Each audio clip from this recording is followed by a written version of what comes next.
Fidèles téléspectateurs, bonjour, bienvenue dans votre émission du désert à l'oasis. Nous sommes toujours dans le thème foyer heureux, oasis de paix.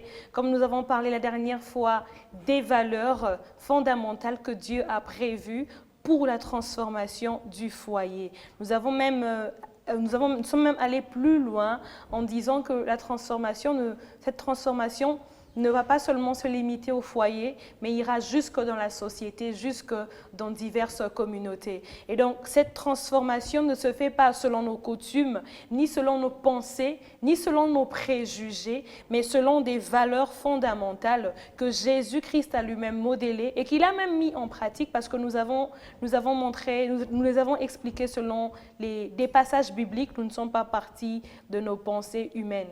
Et donc, nous disons que si nous mettons ces valeurs en pratique, nous parviendrons donc à une vie bien plus épanouie, bien plus heureuse, à un foyer heureux. Quand nous parlons valeurs, nous voyons donc la valeur Christ, puis après il y a la valeur communauté, il y a la valeur caractère, la valeur appel et la valeur compétence. Ça fait donc 5 valeurs dont nous avons parlé la fois dernière.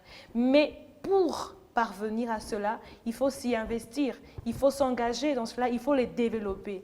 Comment développer ces valeurs? C'est de cela que nous parlons aujourd'hui. C'est un processus. Et un processus a donc des étapes, a donc des manières de faire, des procédés à embrasser ou dans lesquels il faudrait s'engager. Je suis sur le plateau avec l'évangéliste Léonard Kiswangi. Évangéliste, bonjour. Bonjour Madame Jemima, un réel plaisir toujours d'être avec vous sur ces plateaux. C'est aussi un plaisir pour moi, évangéliste. Alors, nous parlerons aujourd'hui de comment développer ou comment faire croître les différentes valeurs dont nous avons parlé et que je venais de citer. Alors, je m'en vais sur la première valeur, la valeur Christ. Comment développer la valeur Christ? Dernièrement, nous avons dit que la valeur Christ renvoie à rendre en fait à Dieu sa suprématie, lui donner sa royauté dans notre vie, mais aussi développer l'humilité. L'humilité envers Dieu et l'humilité envers le prochain. Tout à fait. Comment développer cela? Merci beaucoup. Pour parler des valeurs, il faut bien sous-entendre qu'il y a des anti-valeurs qu'il faut laisser tomber. Exactement. Et ça ne se fait pas juste, comme vous avez dit, par un coup de baguette magique. Exactement. Il faut un processus. Donc, pour la valeur qui est énoncée, la Seigneurie de Christ, il n'y a pas midi 14 à faire, comme dirait le commun des mortels, mais il est juste question de savoir mettre en pratique ce que nous avons appelé l'humilité. Parce que lui-même qui a modélé la valeur de la Seigneurie, de Dieu qu'il était, il est descendu plus bas, refusant la place ou la proie à arracher du près de son Père. Ceci veut dire tout simplement, comme Jacques l'a dit, l'humilité devant la Seigneurie de Jésus-Christ vous élèvera. C'est en d'autres termes, considérez, comme nous sommes dans le cadre des foyers, considérez chaque membre à juste titre et, comme une fois, influencer, n'est-ce pas, sa culture en prenant toujours les profils bas au profit des autres. En d'autres termes, dans la valeur de la Seigneurie de Jésus-Christ, ce que nous sommes appelés à faire concrètement, c'est quand nous prenons une décision quelconque dans notre vie, quand nous avons des choix à faire dans n'importe quelle activité que nous avons à entreprendre, savoir laisser la voix de Christ prendre les devants. Et Christ, bien entendu, vous me direz, on ne le voit pas, mais au travers des gens avec lesquels vous êtes dans la famille, ou dans les foyers, ou dans la société, bref, dans les relations, savoir écouter la voix des autres, et bien entendu, au travers de ce que la parole de Dieu nous dit et en suivant le Saint-Esprit. Ça, c'est ce qui nous mettra, n'est-ce pas, sous l'influence de notre Seigneur et Sauveur Jésus-Christ. Et donc, je me dis que pour laisser Christ garder sa suprématie, laisser Christ dans sa suprématie, il faudrait donc avoir reçu Jésus comme Seigneur et Sauveur. Parce ça, que c'est le premier pas. Oui, c'est là que nous pouvons être à l'écoute du Saint-Esprit. Vous avez très bien raison de le dire. Mais ce que nous essayons aussi de dire ici, ceux qui n'ont pas encore reçu Jésus-Christ dans leur vie, parce qu'il y en a qui ont la bonne moralité, vous voyez, et c'est très important que la bonne moralité, la religion, la coutume et autres ne nous amènera pas à respecter cette seigneurie. Ne sont que ceux qui l'ont accepté comme Seigneur et Sauveur, qui donnent toute la première place à Jésus-Christ. C'est clair que ce sont ceux-là qui les mettront à l'avant-plan et de la bonne manière. Exactement. Merci pour la précision. Il y a la valeur communauté. Comment pouvons-nous la développer, la faire croître?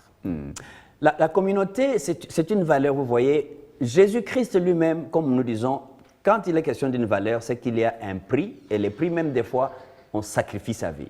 Et vous voyez, il a des fois où il a refusé d'adopter la coutume des pharisiens et des autres. Pourquoi? Parce que quelqu'un disait, qui aime la communauté, tue la communauté. Retenez ça très bien. Pourquoi? Parce qu'il y a des personnes qui croient, quand on parle de la communauté, développer la communauté, il va chercher à se réunir toujours avec les Banaya, donc les enfants qui viennent de où. Et ça, c'est ce qui, la communauté comme identité, ce n'est pas de ça que nous parlons. Okay. Mais la communauté qui va dans la valeur, c'est celle qui cherche à donner de la place à l'autre, et qui crée toujours la possibilité de l'unité plutôt que de la division. Donc la meilleure manière, c'est de développer, n'est-ce pas, ou de croître, de grandir dans cette valeur communauté. Je peux schématiquement nous conseiller ces quelques éléments. A, le petit A, il faut très bien comprendre qu'il y a besoin de la soumission mutuelle. Considérez que quand tu te mets à servir quelqu'un d'autre. C'est-à-dire que tu te mets sous la mission de quelqu'un d'autre pour lui permettre de réussir, de se développer, de s'épanouir. Tu fais une bonne chose dans la protection de la communauté. C'est que tu n'obéis pas aveuglément aux autres de ce que les autres disent, mais tu obéis quand l'ordre est donné pour permettre l'épanouissement de tous, et surtout quand tu as des supérieurs à qui tu obéis. Ici, rentrant dans le cadre de la famille, les enfants qui obéissent à leurs parents, ce n'est pas en devenant esclaves, l'épouse qui obéit ou le mari qui obéit, mais ça, c'est la soumission mutuelle, ce qui nous permet de renforcer la contribution de l'un ou de l'autre dans la famille. Ça, c'est la première. Dans le cadre du foyer, ce n'est pas très évident parce que plusieurs se disent c'est la femme qui doit être soumise, ce n'est pas l'homme qui doit être soumis. Ça aussi, c'est archaïque. Je dis archaïque parce que les gens ont eu une compréhension tronquée où ils ont cru qu'il n'y a que la femme qui doit se soumettre. Et cette soumission-là, c'est donc la soumission qui est prise comme une domination. La femme qui doit être sous les pieds de l'autre. Il n'est pas question de ça. Parce que la Bible, plus loin, il dit soumettez-vous les uns aux autres. Et elle va même plus loin. Confessez vos péchés les uns aux autres. Ça, c'est dans ce cadre-là où la soumission va être un élément catalyseur de la valeur communauté. Okay. Et deuxième élément, c'est qu'il y a le petit B, l'accompagnement. Okay. Ce que vous faites pour développer la valeur communauté dans la société, là où vous avez les relations les uns avec les autres, c'est d'être prêt à accompagner les autres qui ont une initiative à faire telle ou telle chose. Et accompagner ne veut pas nécessairement dire donner de l'argent ou marcher avec la personne qui va, mais c'est de manifester l'appréciation et de manifester par moments aussi le fait que vous êtes positif par rapport à l'initiative de quelqu'un qui prend. Et vous êtes là. Il y a une question qui est posée, vous êtes là pour y répondre, vous avez l'attention. Et le deuxième, le deuxième aspect de l'accompagnement, c'est effectivement disposer des moyens quand les moyens sont nécessités pour faire un travail dans le cadre de la communauté. Ça, c'est l'accompagnement. Et il y a l'encouragement qui manque beaucoup dans le foyer. Souvent, vous trouvez des gens qui n'ont que des critiques à faire, mais trop peu sont ceux qui disent très bien, ce que tu as fait là, c'est vraiment une très bonne chose. Trop peu vont appeler au téléphone pour dire « Madame Jemima, cette émission que tu as faite était une très belle émission. » Mais souvent, les gens vont attendre pour trouver il y a un verbe ou disons une virgule qui n'a pas été là. Et ça, c'est souvent ce que nous trouvons qui détruit la communauté. Mais là, ce qui va plutôt encourager ou faire développer, c'est les encouragements. Et puis, troisième élément, je parlais, si tu te souviens bien, de logique, la soumission, l'accompagnement, l'encouragement, et je voudrais enchaîner avec la redevabilité. Okay. La communauté va croître lorsque chacun se rend capable de faire un rapport, de rendre compte. Et c'est encore là où nous avons parlé de la considération mutuelle. Et Christ nous donne un bel exemple dans Marc, chapitre 10, le verset 45 à 52. Il est donc l'histoire de notre ami l'aveugle qui criait. Généralement, pour accepter les gens dans la communauté, il y a beaucoup qui sont des rejetés, des abandonnés, des délaissés pour compte. Mais Christ vient nous montrer l'exemple pour développer la communauté, c'est aussi faire la place à ceux qui sont des délaissés pour compte. Lorsque cet aveugle crie, les autres disent « Oh, tu fais de bruit, laisse ». Mais qu'est-ce que le Seigneur fait? Il fait trois choses. Un, il s'arrête.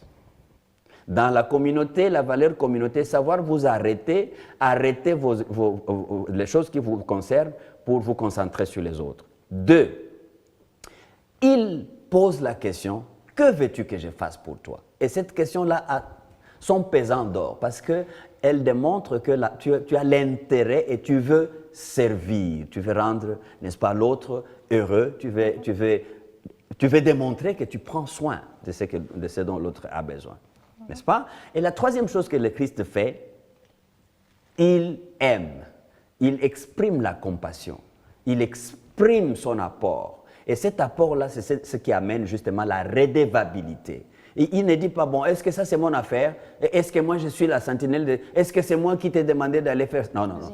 Il s'implique. Et ça, c'est la redevabilité. Et ce sont ces trois choses. Lorsque nous les mettons en pratique dans une communauté de relations, et ici, pour notre cas, dans un foyer, ça nous amènera à nous épanouir comme communauté. Épanouissement. Et à quoi renvoie ou comment développer, je vais vers la bonne question, comment développer, comment mettre en pratique la valeur caractère? Mais la valeur caractère est une valeur charnière entre toutes les 5 valeurs dont on a mentionné jusque-là. Parce que la valeur caractère est essentiellement basée sur l'intégrité. Okay. Et par l'intégrité, on veut dire que la personne doit être ensemble. Quand vous la voyez, quand elle est contente, elle s'exprime. Quand elle est triste, elle s'exprime. Donc, il n'y a pas de duplicité, comme nous l'avons vu dans la définition de la valeur caractère elle-même. Et donc, pour développer les caractères, il est question d'abord de se rendre compte que le caractère n'est pas quelque chose figé, n'est pas quelque chose de statique. Le caractère se développe, ça se développe par des petits gestes. En faisant des petits gestes, dans la communauté, on verra qu'il y a des choses qu'on aimait et qui tombent parce que les contacts avec les autres nous l'obligent. Et donc, dans cette façon-là, vous verrez que le caractère, des fois, se développe au travers des moments de souffrance. Quelle réaction nous avons lorsque les souffrances nous visitent dans notre famille? Lorsque nous avons des épreuves. Lorsque nous avons des épreuves. Et quelqu'un me disait même, les caractères se développent ou grandissent comme un arbre. Si tu veux bien avoir les preuves, l'évaluation, si ton caractère grandit ou pas, ne dis pas tout simplement, tu vois, moi je suis humble, hein, moi je ne me fâche pas beaucoup. Hein. Il faut attendre qu'il y ait un événement, qu'il y ait réellement une circonstance qui te pousse à agir d'une manière ou d'une autre. C'est à ce moment-là que tu vas, t'évaluer, et puis 2, te corriger, parce que c'est possible de grandir dans son caractère. Et les résultats qui arrivent lorsque quelqu'un fait des petits pas, fait des petits gestes, ça va être un résultat incroyable. Et les gens vont dire, est-ce que ça c'est vraiment cet homme-là que nous avons connu l'autre fois, qui fumait et qui faisait telle ou telle chose? Oui, c'est possible, parce qu'il y a un schéma que la Bible nous donne dans Romains 5, 1 à 5. Et le schéma est si simple. Il commence par la transformation que tu te donnes. Et Paul dit, je m'efforce, je me bats contre moi-même, je traite mon corps durement. Donc le caractère commence par accepter de résister à toutes les sollicitations faciles à faire le mal, à aller vers les antivaleurs. Toute cette sollicitation à laquelle tu résistes te donne de l'endurance. Et quand tu as de l'endurance, on va voir ça, tu vas être fidèle dans les petites choses. La fidélité que tu as dans les petites choses va te rendre fiable. Et les gens peuvent dire, non, la sœur là, on peut lui confier cette responsabilité. Vous voyez, parce que tu as développé l'endurance, la détermination, et cela te rend fiable ou crédible. Et quand tu es fiable et crédible, parce qu'on t'a vu faire des petites choses fidèlement, et on te rendra des grandes responsabilités basées sur la fidélité. Donc, le caractère se développe en faisant des petits pas au travers des courants contraires, n'est-ce pas, au commun des mortels. Souvent, quand on parle d'antivaleurs, pour faire des valeurs, il te faut de l'endurance. Je vais te donner un exemple, Madame Jemima. Tout le monde sait que lorsque tu achètes n'importe quoi là, il y a des commissions, des dessous des tables qu'on appelle des commissions. Alors, comment découvrir son appel? Dernièrement, nous avons dit que dans l'appel, en fait, il y a ces dons que chacun a, mais qu'il décide en fait de mettre à contribution du foyer, de la communauté, de la société. Comment découvrir son appel? C'est toute une étude qu'il faut faire à ces niveaux-là, Madame Jemima, parce que sans appel, et tu as des gens dans la famille qui ne savent pas comment donner leur temps de la manière efficiente. Pas seulement dans la famille, foyer, oasis de paix, mais dans la société, les gens, et dans l'Église en particulier, des gens qui ne connaissent pas leurs dons, leur appel particulier, se perdent et ils perdent l'énergie. Donc, il y a trois choses que je vais dire sur comment quelqu'un peut découvrir son appel dans le cadre de foyer heureux. Okay. Donc, la première chose, la question « quoi ?» Quels sont les éléments qui attirent la passion, n'est-ce pas, de cette sœur ou de ses frères dans le foyer? Les choses telles qu'elle l'exécute, tout le monde est content. Et elle-même, elle est contente. Okay. Ça, c'est les quoi. Et puis, il y a qui. Pour découvrir quel est réellement ton appel, quand tu fais des choses, vers quelle catégorie de personnes que tu es le plus attiré. Okay. Et si nous sommes en famille, rentrant dans le cadre de foyer, quelles sont les choses que tu fais et qui donnent la joie à tous les membres de la famille? Donc, la famille ici étant ton qui, vous voyez? Et quand tu fais telle chose avec papa, quelle est la réaction de papa? Quand tu fais telle chose avec maman, avec la grande sœur, est-ce qu'ils sont dans la joie? Est-ce qu'ils sont satisfaits ou pas? Et ça, c'est ton qui, c'est ton auditoire. Ça te révèle si oui ou non ce que tu fais rend la satisfaction. Et trois, comment tu fais ça? Quels sont les éléments que tu as à ta disposition pour que les quoi soient réalisés de la bonne manière? Et si je rentrais à l'église, n'est-ce pas, nous aurons des gens qui aiment chanter. Yeah. Ça, c'est les quoi. Ils ont la passion de la chant, comme la sœur Jemima. Et qui se réjouit de la chanson de la sœur Jemima? C'est toute la communauté ou ça annule la communauté? Non, je crois que c'est toute la communauté. Et comment elle les fait? Elle a les chants, elle a les tam-tams, elle a l'église, et elle a des moments de répétition où elle a... Donc ça, c'est les comment et tous les moyens disponibles à sa possession pour faire cela. Okay. En famille, elle aime bien préparer. Ça, c'est la préparation. Pour qui? Pour toute la famille. Comment? Oui, avec les moyens de la provision que la famille met à sa disposition. Donc, quand les trois éléments sont définis, chacun peut dire, oui, moi, je suis appelé à. Parce que ça, c'est ma passion pour tel groupe de personnes avec les moyens X ou Y qui sont là ou qui peuvent être développés. Voilà un tout petit peu. Pour servir les autres. Et là, tu mets les clous sur le bon endroit. Il n'y a pas d'appel qui ne réponde pas à servir. Quand quelqu'un est zélé n'importe comment, mais que cela n'est pas pour servir les intérêts des autres, et ça devient vain. Comment pratiquement augmenter ses compétences? Puisque la dernière valeur, c'est la valeur compétence.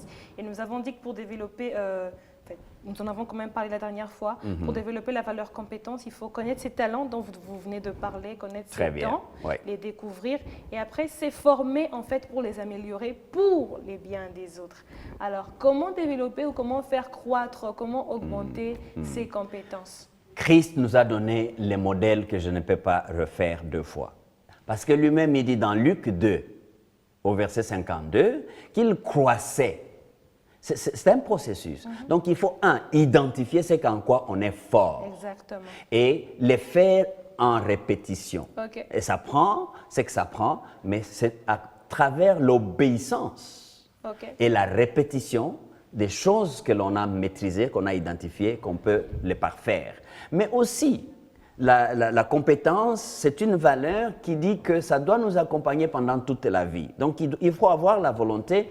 Par exemple, dans le cas de foyer, les 5 éléments que nous avons, principes que nous avons énumérés sous Isaac, avoir la volonté de faire un effort dans chacun de ces éléments, ça c'est un. Mais 2, d'apprendre auprès des autres. Au besoin même demander un apprentissage d'un coach professionnel qui te fasse marcher dans tel ou tel domaine de la vie. Donc, l'apprentissage par les moyens formels et informels, la lecture et la demande de conseils auprès des autres. Tous ces éléments-là, Christ a dû les affronter. C'est pourquoi il a pu se développer en faveur vis-à-vis des hommes et en faveur vis-à-vis de Dieu.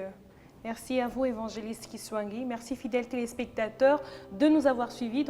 Nous avons donc parlé de comment développer ou comment faire croître ces valeurs dont nous avons parlé la fois dernière. Il s'agit de la valeur Christ, la valeur communauté, la valeur caractère, la valeur appel et la valeur compétence. Nous avons vu comment est-ce que l'on peut les développer, comment est-ce que nous pouvons les faire croître pour avoir une vie épanouie. Une vie épanouie ne se vit pas dans la solitude, car nous vivons avec le prochain, nous vivons en communauté.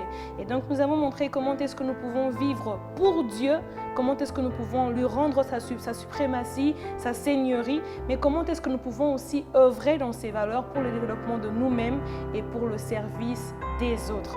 Merci de nous avoir suivis, merci à vous, évangéliste Kiswangi. Je vais vous demander de faire une prière pour nous qui avons suivi, pour les téléspectateurs également, afin que Dieu nous aide de vraiment développer ces valeurs pour notre bien et pour le bien de la communauté. Suivez bien l'ordre qui a été donné. Christ au centre de toutes choses, il influencera les autres. Amen. Votre caractère vous rendant ensemble, c'est-à-dire unis du dedans et de l'extérieur, vous serez l'élément catalyseur du développement foyer heureux oasis de paix. Exact. Père, aide-nous. Ces choses ne sont pas évidentes dans nos vies, mais avec l'aide du Saint-Esprit, nous y arriverons. Si vous avez déjà reçu Jésus-Christ, vous avez fait un grand pas. Le temps là est là maintenant pour vous de vous laisser conduire par le Saint-Esprit. Cher Saint-Esprit, guide-nous et nous vivrons au nom de Jésus. Au nom de Jésus. Amen. Amen, amen. Merci évangéliste, merci à vous fidèles téléspectateurs. Si vous avez des questions, n'hésitez pas de nous écrire au travers du numéro qui s'affiche sur le bas de l'écran.